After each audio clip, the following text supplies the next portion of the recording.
देखिए, दो पार्ट हैं। एक पार्ट तो वो है कि एक व्यक्ति जो ज़िंदगी में मतलब एक प्रकार से बेरोज़गार था, बड़े सपने नहीं थे, ये इंडस्ट्री उसको उसकी अक्षमता याद दिलाती है और कहती है कि तुम कर सकते हो। और जैसा आपने एग्जांपल दिया, ऐसे ढेरों एग्जांपल हैं। लेकिन ये जो पार्ट है ये डायरेक्ट सेलर के बीच में तो रहता है, लेकिन जो हमारे नीति निर्धारक लोग हैं, गवर्नमेंट ऑफिसर्स हैं, उनके पास में ये स्टोरीज तो वहाँ तक जाती नहीं है। वहाँ पे क्या जाता है कि भाई कोई कंपनी थी, वो बंद हो गई, इतने लोगों का पैसा लेके चली गई। और कौन कंपनी थी? मनी सर्कुलेशन कोई कंपनी रही होगी, उसको नाम दिया जाता है कि भाई लोगों को जोड़ते थे, तो शायद कोई मल्टी लेवल मार्केटिंग कंपनी रही होगी। तो ये जो एक दूसरा पक्ष है, तो ये ऐसा लगता है आज से 17-18 साल पहले जब हम लोग डायरेक्ट सेलिंग एसोसिएशन से जुड़े और हम ऑफिसर से मिलते थे, तो लिटरली उनका ये कहना था कि यार ये सब बेकार है, बकवास है, और इसमें है ना कुछ आता नहीं है, लोगों के पैसे लग जाते हैं। तो जब हम 2-3 बार मिले, उनसे बातें की, लॉजिक्स दिए, आंकड़े दिखाए, तो फिर उनको ये लगने लग गया कि नहीं, सभी गलत नहीं है, लेकिन ज़्यादातर गलत हैं। वो ये कहते थे। तो धीरे धीरे हम फॉलो करते रहे, फिर फाइनली गवर्नमेंट जो है ना गाइडलाइन लेके आई। तो आज प्रॉब्लम यही है कि एक तरफ तो ये है कि ये इंडस्ट्री बहुत बढ़िया है, जो यहाँ पे मिलता है वो और कहीं नहीं मिल सकता। दूसरा पक्ष ये है कि आज भी गवर्नमेंट में कुछ लोग ऐसे हैं जो इसे सही नहीं मानते, और दूसरी तरफ कुछ ऐसी कंपनियां हैं जिनकी इंटेंशन सही नहीं है। जब वो कंपनी लेके आते हैं, वो सोचते यही हैं कि मैंने इतना पैसा बनाना है और उसके बाद में मैंने चंपत हो जाना है। तो वो कुछ इन्वेस्टमेंट प्लान लेके आएंगे और उसको इस रूप में प्रस्तुत करेंगे कि लोगों को लगेगा कि शायद ये डायरेक्ट सेलिंग वाला कॉन्सेप्ट है। तो अगर एक व्यक्ति को सही डायरेक्ट सेलिंग चुननी है, मनी सर्कुलेशन में फ़र्क पैदा करना है, तो कैसे करें? ग्रेट क्वेश्चन सर, और मुझे लगता है हम सबकी रिस्पॉन्सिबिलिटी है। जी मैम।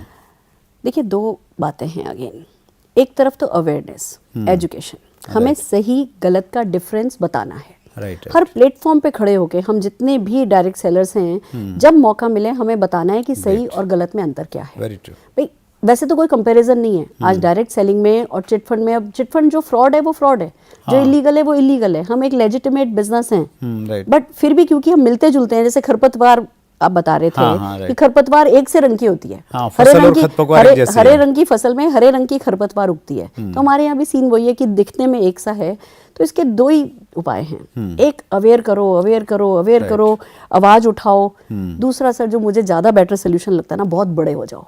अच्छा, जब आप बहुत बड़े हो जाओगे तो छोटी चीज अपने आप छोटी खत्म हो जाएगी। और मैं पर्सनल जो अपना एक्सपीरियंस बताऊं आपको, तो अब लोगों को सही गलत की खबर है। लोग जानते हैं कि मनी चेन गलत है, चिट फंड गलत है, अगर प्रोडक्ट बेस्ड कंपनी नहीं है, अगर कोई रेलिवेंट प्रोडक्ट नहीं है। देखिए बहुत सारी कंपनी है जिनमें प्रोडक्ट है पर रेलिवेंट प्रोडक्ट नहीं है। तो हम लोगों को सिखाते हैं कि भैया अगर तुम किसी कंपनी में ज्वाइन करते हो और उस कंपनी में ऐसा प्रोडक्ट है जो तुम अगर इस कंपनी को ज्वाइन नहीं करते तो नहीं खरीदते, तो वो कंपनी तुम्हारे लिए सही नहीं है। तुम्हें वो कंपनी सेलेक्ट करनी है जिसमें वो प्रोडक्ट हो जो तुम वैसे भी मार्केट से रोजमर्रा में लाते हो। सर अभी भी बहुत बड़ी बड़ी कंपनीज हैं जो कि इस चीज में इतना बिलीव भी रखती हैं तो भी प्रमोट नहीं कर रही हैं, क्योंकि इतने अच्छे डे टू डे रूटीन के प्रोडक्ट लाना अपने आप में एक टफ काम है। तो वो कहती है अरे प्रोडक्ट से क्या फर्क पड़ता है, हम तो ड्रीम बेच रहे हैं। गलत है। हमें मानना है, हम सब डायरेक्ट सेलर कंपनीज को मानना है कि हम सपने नहीं बेच रहे, हम लोगों के सपनों को यूज नहीं कर रहे हैं। हम लाखों लोगों के सपनों को यूज करके खुद करोड़पति नहीं बन सकते। कर भी पाएंगे तो थोड़े समय कर पाएंगे। अगर हमें लॉन्ग टर्म में सक्सेस चाहिए तो हमें लाखों लोगों के सपनों को बिल्ड करके एक लेजिटिमेट प्लेटफॉर्म दे करके उनकी सक्सेस को क्रिएट करना है। Great ma'am. एक और बात है सर, अब ना बड़ी समझदार पब्लिक है, मतलब भीड़ जो होती है ना वो बहुत समझदार है, मेरा ये मानना है। राइट। और आजकल की तारीख में विद टेक्नोलॉजी तो बहुत सबके सब ज्ञानी हो गए हैं। राइट। सबको पता है सही और गलत, ज्यादातर को पता है। जी जी जी।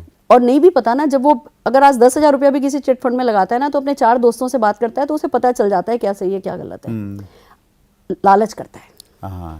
अच्छा। आलस करता है। लालच करता है कि चलो जी कंपनी 6 महीने में बंद होगी ना, मैं तो उससे पहले कमा लूंगा। तो जिसका खो रहा है ना वो उसकी खुद की गलती से खो रहा है। या आलस करता है, प्रोडक्ट बेस्ड कंपनी करूंगा तो घर में वो प्रोडक्ट 4 रखे हुए दिखाई देंगे, फिर वो जिम्मेवारी सिर पे रहेगी सपने को पूरा करने की, और सपने को हाँ कह दूंगा तो जिम्मेवारी लेनी पड़ेगी। वो आलस करता है। तो हमें जो करना है वो ये जो हम कर रहे हैं, फोकस, सक्सेस को इतना बड़ा करना है मिल करके, Right, हम right. एक दूसरे को काटने का कोई मतलब नहीं है। Right, अबंडेंस में है, हम सबके लिए बहुत बड़ा मार्केट है। Right, right, आप लेजिटिमेट, मैं लेजिटिमेट, हमें प्लेटफॉर्म मिल गया, अब फोकस करो ग्रेटर सक्सेस पे। ट्रू। तो ये तभी संभव होगा जब हम लोग मेहनत करने की हमारी एक सोच हो और लालच से थोड़ा दूर रहें, लालच से दूर सही कंपनी को देखें, चुनें, वहाँ पे मेहनत करें True, sir. और आपकी तरह जैसे आपने अंगद की तरह पैर जमा लिया पैर जमा कि इस कंपनी से हटना नहीं है। ये थे सुरेखा भार्गव, एक बहुत बड़ी शख्सियत, लाखों लोगों को जिन्होंने इंस्पायर किया है। आपने एक काम जरूर करना है कि चैनल को अगर अब तक आपने सब्सक्राइब नहीं किया है, सब्सक्राइब जरूर कर दीजिए। बेल आइकन को दबाना मत भूलिए, क्योंकि इससे आपको हर वीडियो की नोटिफिकेशन आएगी। और जो आप देखना चाहते हैं, जिन लोगों को आप सुनना चाहते हैं, नीचे कमेंट में जाके जरूर लिखिए। आप सबका बहुत बहुत धन्यवाद।